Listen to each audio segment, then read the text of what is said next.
Welcome to the Conscious Kinky Podcast, where we explore sexuality, connection, and power through awareness and intentional choice. At the Kink Collective, we help people reframe their relationship with sexuality, build deeper connections, and become safe spaces in the world.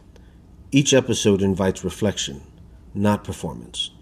And the conversation continues inside Conscious Conversations, our live community space. Welcome to the conversation.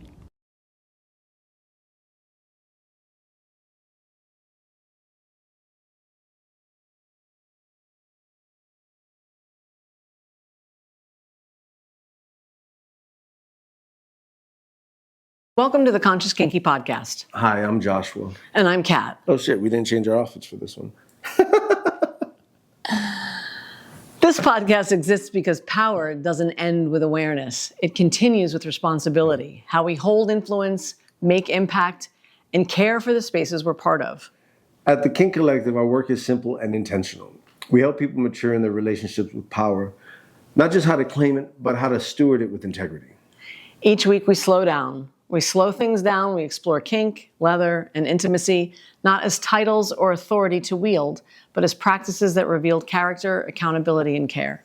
Today's episode closes month 4, Power, Boundaries, and Self-Worth. This week is about holding power with integrity, not perfectly, but consciously. This episode introduces 8 reflection questions. The first 4 focus on impact and values. The second 4 invite repair, responsibility, and legacy. You don't need to lead a community to hold power. If you're in relationship, you hold influence. Let's get started. As a reminder, with each question, pause the video, give yourself about 3 minutes, and then hit play again and continue to the next question. Revisit the questions in a few days so that you can provide deeper context, and you'll see how your answers evolve when you give yourself that space. And keep track. Write everything on pen and paper. Go back and look at it again. Add to it when you go back. Now, with that, power isn't proven by control. It's revealed by impact, how people feel after interacting with you. That's where power shows up. Many people want authority without accountability. Others carry responsibility without claiming their influence. Integrity lives in the middle, where awareness meets follow-through. Kink makes it visible very quickly. Scenes end, power shifts, aftercare begins, and suddenly the question becomes, how did that land? What was the impact? Was that intended or not? This episode is about stepping out of defensiveness and into stewardship, how we hold power with care, clarity, and responsibility over time. It's funny, stewardship is a title Natalie and I were talking about in our recent trip to Vegas around defining what is love. Like, what is the feeling of it towards a person? And stewardship came up quite a bit. I like that. With that, these first 4 questions focus on impact and alignment. Let's start with question 1. How do I want people to feel after being in a relationship with me? Not impressed, not obedient, but regulated, respected, and seen. I want people to feel good after being in a relationship with me. I want people to feel seen. I want people to feel heard. I want people to feel respected. I want them to feel loved. I could go on. I mean, I have high hopes for people interacting with me. And so high hopes for myself that I can have a positive impact on the people that I'm in relationships with. This question makes me think of who was I versus who I am today. And why are so many of my relationships so deep? And how do I invite people? How do I choose to let into my life? And why? Right? It's like some people don't get access and some people do. The people that do get access are the ones who show up for themselves, meaning they're here to do the work. And what I mean by doing the work is being open and honest, having straight up conversations with me, not manipulating the information to gain favor, but just being real. Like I want a person to allow me to see them at their lowest, because I'll show them my lowest, so that they don't have to fear judgment and shame with me, but they can feel equality because I'm meeting them. I'm showing them my scars too. right? And how I want a person to feel after being in a relationship with me. If it's intimate, romantic, friendly, professionally, I want them to feel empowered. I want them to feel like they've gained some insight or wisdom from me that allows them to stand taller in their own power and to take up their own space. But that's what we do, right? That's how we help people, is we help people reframe their relationship with identity and self-value and the space that they claim. And that I want other generals, right? I want other people who can use our relationship as a baseline to say, this is how I want to feel seen and heard for the rest of my life. And if you can't reach that, hit the road, Jack. Well, all right then. All right, question number 2. Where have I misused power, intentionally or unintentionally? Notice this without self-attack. Misuse often comes from unconscious patterns and not malice. Yeah, I mean, when I first read this question, I got very clear that I have never, and I mean never, intentionally misused power. I'm sure I've done it unintentionally. Whenever I've been in charge of people, whenever I've been a manager, whenever I've been responsible for things, I'm sure, there's times when I maybe don't speak with as kind a tone in my voice as I could, or I'm quick because I'm busy and preoccupied and I'm not being as mindful as I could be. And those things seem like, and the fact that I can just like kind of blow by that and expect to have it be okay, feels where there might be an unintentional misuse of power. Yeah, I think when I worked for the feds, I definitely used my badge to get into places that I wouldn't have gotten into without it. And out of things that I wouldn't have been able to get out of without it. There was one time. All right. Woo! There was one time this is when I was working in the feds, and I made a left on a red light. It was like 4:00 in the morning. Nothing going on in the city. I made a left at the light, and I park, and I get pulled over. As I park, the lights go up behind me, and I took my badge and I put it out the window, and then they cut off their lights, and then they took off. And it was a lot. I absolutely misused it. My reasoning was there was no one on the street. It's fucking 4:00 in the morning. I'm going to park. There's no traffic anywhere. But that was one. I think also my relationship with power and injustice, going into the unintentional, I'm sure it's all over the place. My relationship with power and justice and injustice, it's like I try to be as mindful as I can to not take advantage of certain circumstances that allow me access, right? Allow me power in certain areas. That's one that I was totally intentional. Unintentional, I'm sure there's a lot. I mean, just in power differentials alone, right? Walking into a space, I may get certain access that other people don't simply because of my seniority, right? And there's power in seniority. It's like, what am I doing with these circumstances? I think you just make an important point, right? Because there's places where power comes to play that we're not always necessarily aware. Yeah. Like where we have power based on privilege or priority or seniority or whatever that when it's yours, you sort of take it for granted. But that there's power involved with that. And that's a really good point. Yeah. And it's intense because I think seniority does matter. I think time in service does matter. I think if you've been here longer, you deserve to pick the shift that best suits the life that you're living or wanting to step into because you've put your time in. I believe in seniority. Yeah. For the most part. Right? I also believe in sweat equity. I believe in getting recognition for all your hard work. If the senior guy's a shitbag and the fresh guy's putting in and busting his ass, give the credit to the new guy, right? Because I've seen veterans of all sorts, people with time in service, just fucking shitbagging it their way through, and it was like because they're senior, Right? So I also don't want to be that either. Right. Right? So I'm aware of it a bit, as much as I can be. Yeah. But with that, slave carrying my bags. All right, question 3. What does integrity feel like in my body when I'm living it? Grounded, clear, calm, congruent? Integrity feels like I don't have to remember shit. I don't have to look over my shoulder. I don't have to carry any anxiety or any doubt. I don't have to remember the story. I just have to show up and do and be. Yeah. Integrity feels good in my body. It feels powerful. It feels confident. It feels awake and assured. And grounded and clear and calm. It's empowering. Yeah. It feels like a sword sometimes. Like, because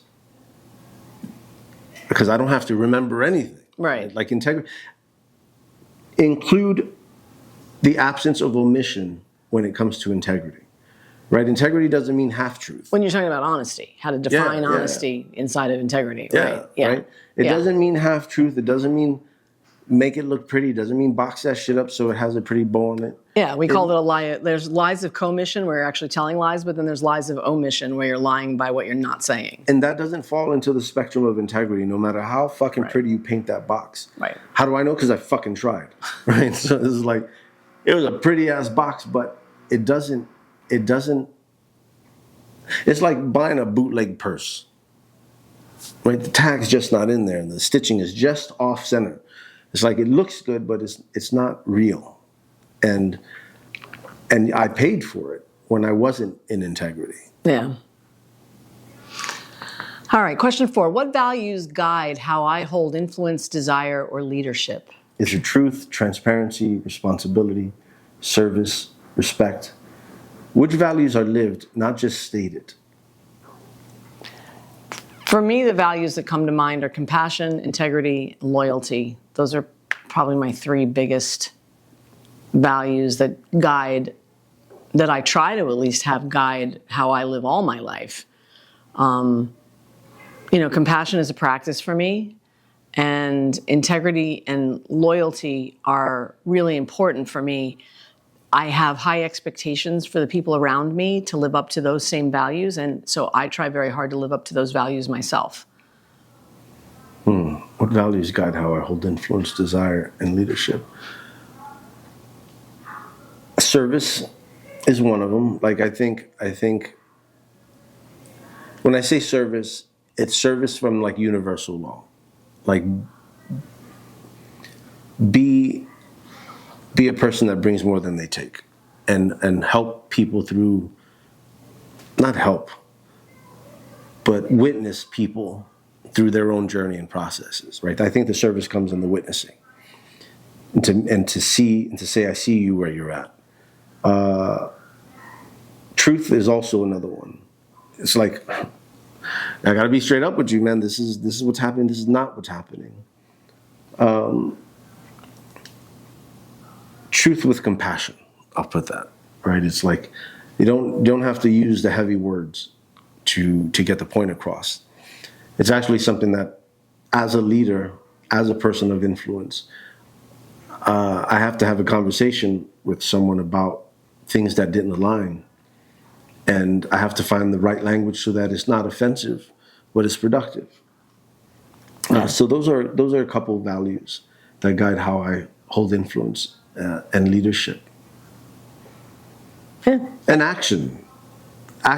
Like, don't just say it, do it. Yeah. Well, that's integrity. It's like walking your talk. Yeah. Integrity isn't about being flawless. It's about being accountable. Right? There you go. Once we understand impact, the next step is responsibility. What do we do when power creates friction, rupture, or consequence? These next 4 questions focus on repair, leadership, and legacy. And remember, pause, give yourself 3 minutes, do a brain dump, and then go to the next question. And then in a few days, come back and process a little bit more. So question 5, where am I being invited to repair rather than withdraw or defend? Repair isn't an admission of failure. It's an act of leadership. Well, one of the places where I feel I'm being invited to repair right now is in my relationship with my sister. My relationship with my sister has been hampered for a number of years. And my response to that has been to either defend or withdraw, right? We had some fights, we had some difficulties, we had some disagreements. And so for a while I defended myself and then I just withdrew. But I feel now like I'm being invited to try to figure out how to repair, if there is any way to repair the relationship from where it is. We used to be very close and we haven't been close at all probably over the last 15 years. And she's my only sibling and I want to see if I can't find a way to repair the relationship so that we can enjoy a level of closeness that we haven't had in a long time. I think for myself, it's in the framework of community building. And whether I've had a ruptured relationship or some friction in this relationship is like being the adult and stepping up and saying, hey, listen, I respect this connection, and this is the friction that I felt, and this is why I need to bring awareness to it, and I would like to repair it. Ultimately, it's about maturing through conflict.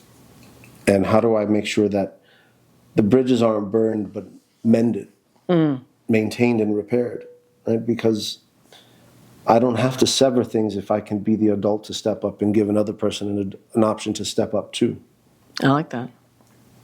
All right, question 6. What responsibility comes with the power I hold today?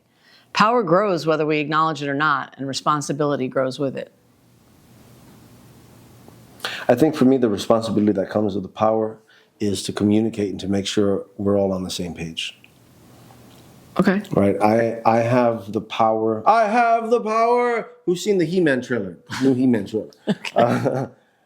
The responsibility of doing what needs to be done as a leatherman, as a leader, as an adult, as a man, right? It's like stepping up and doing what's right all the time. Right. And repairing ruptures is part of that responsibility. Yeah. Yeah, no, I agree. I think the power I hold today is in being a family leader and being a business leader and being a community leader, right? And you are a family leader, Mama. I am a family leader. And, the responsibility comes to make sure that I'm taking care of the people that are in my charge and the things that are mine to do, that I'm actually doing them and getting them done. And, whether I feel like it or not. Yeah, that's like the truth of it, is like maturity. There's responsibility and maturity. And the reason why I harp on this word is because I thought I knew what it meant until very recently. And it's like doing the adult things, especially when they're hard, is maturity. Right? Anything short of that isn't. Exactly. Right? And it's the hard talks. It's the shit that no one wants to do. It's the messy shit. And if you're a leader, you're responsible for the messy shit. Because the kids don't do the messy shit. The kids make the messy shit. And like this is a part of me that I've had to really learn. What pattern do I need to interrupt to lead with more care? Rushing, avoiding feedback, over-functioning, disappearing after the impact.